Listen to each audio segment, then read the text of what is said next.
Hello everyone. So we are back on 21st of March, Thursday, with daily cybersecurity news. We've got 4 news to cover today. First one is PuTTY releases important software update to patch 8 high-severity flaws. Second one, new Magecart attacks target bedding retailers, MyPillow and Amerisleep. Third one, global threat group Fin7 returns with the new SQLRat malware. Fourth one, and the last one, bank hackers team up to spread financial Trojans worldwide. Okay, so starting with the first one about PuTTY, the news is from the Hacker News, as you can see it on my screen. The popular SSH client program PuTTY has released the latest version of its software that includes security patches for 8 high-severity vulnerabilities. And that's coming after 20 months of releasing the last version of its software. This one is called version 0.71 for Windows and Unix.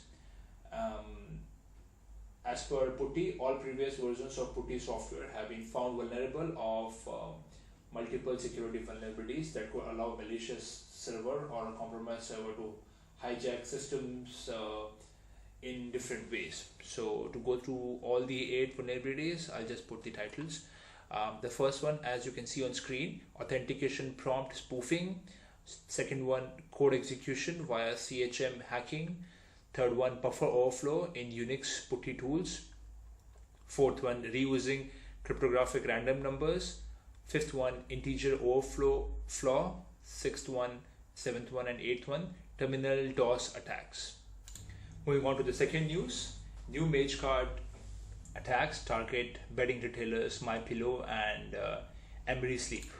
So this news is from the Hacker News website, and it's another Magecart attack. So cybersecurity researchers disclosed details of 2 newly identified Magecart attacks targeting online shoppers for bedding retailers, MyPillow and Amerisleep.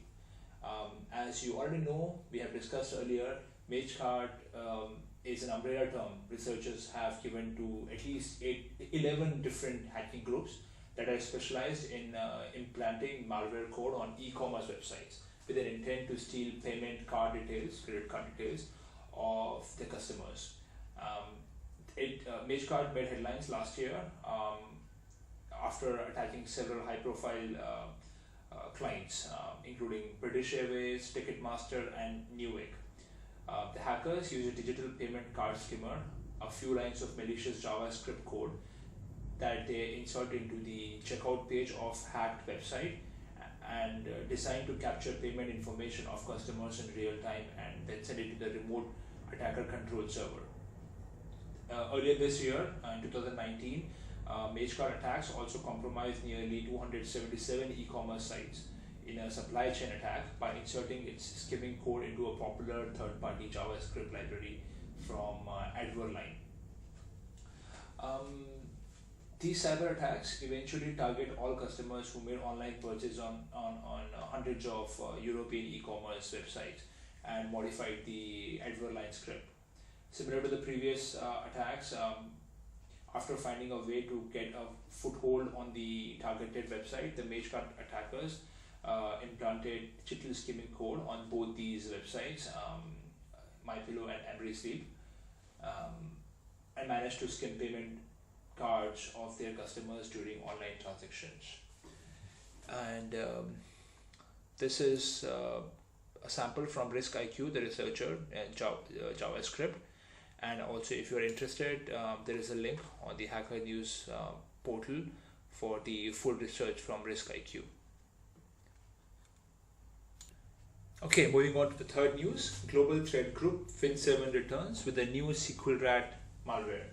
So this news is from ZDNet, and this is a well-known notorious threat group named Fin7, also known as Carbonac, and it's packed with a new set of administration tools and never before seen forms of malware.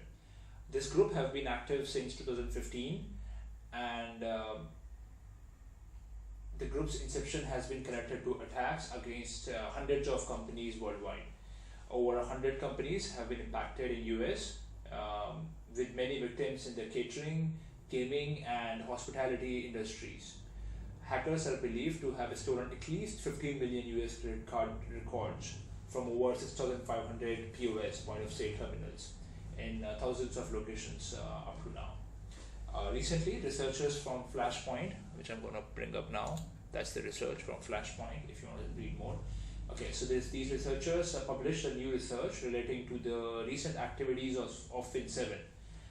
Fin7 often uses a very common attack vector, phishing, which is the most easiest one because people are responding to phishing attacks still.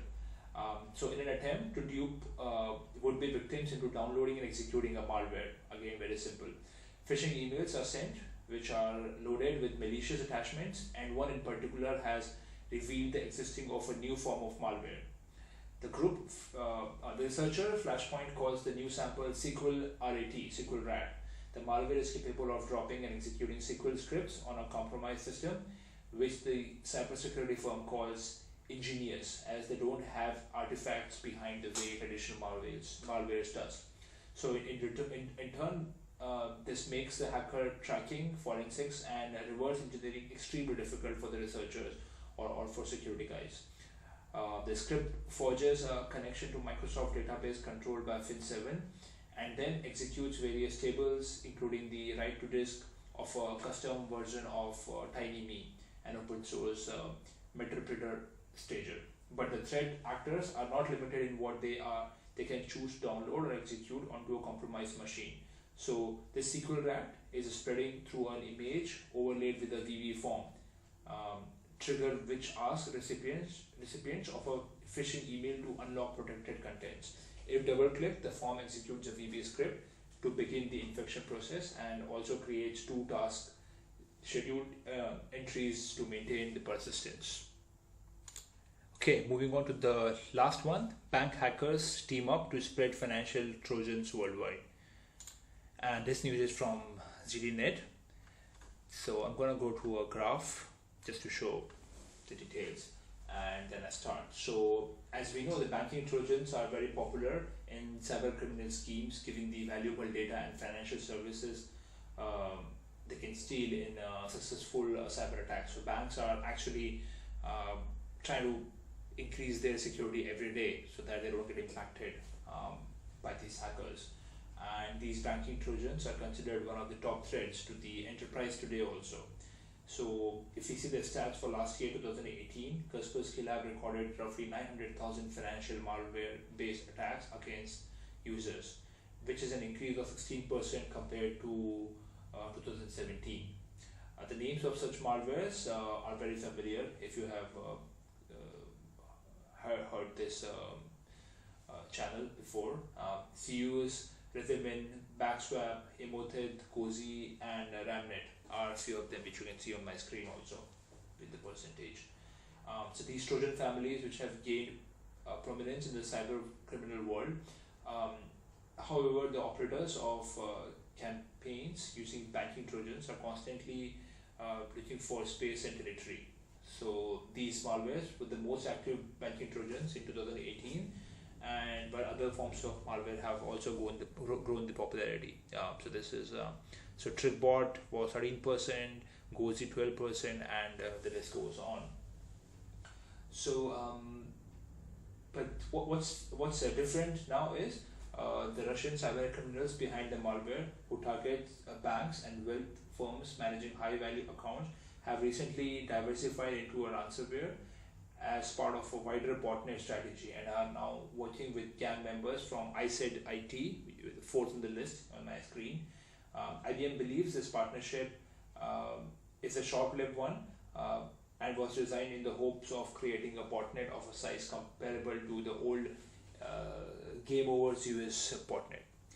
Okay, so that's pretty much for the news today. We'll see you guys again. Please subscribe and like the videos and comment so that I can improve the video quality. Thank you. See you again.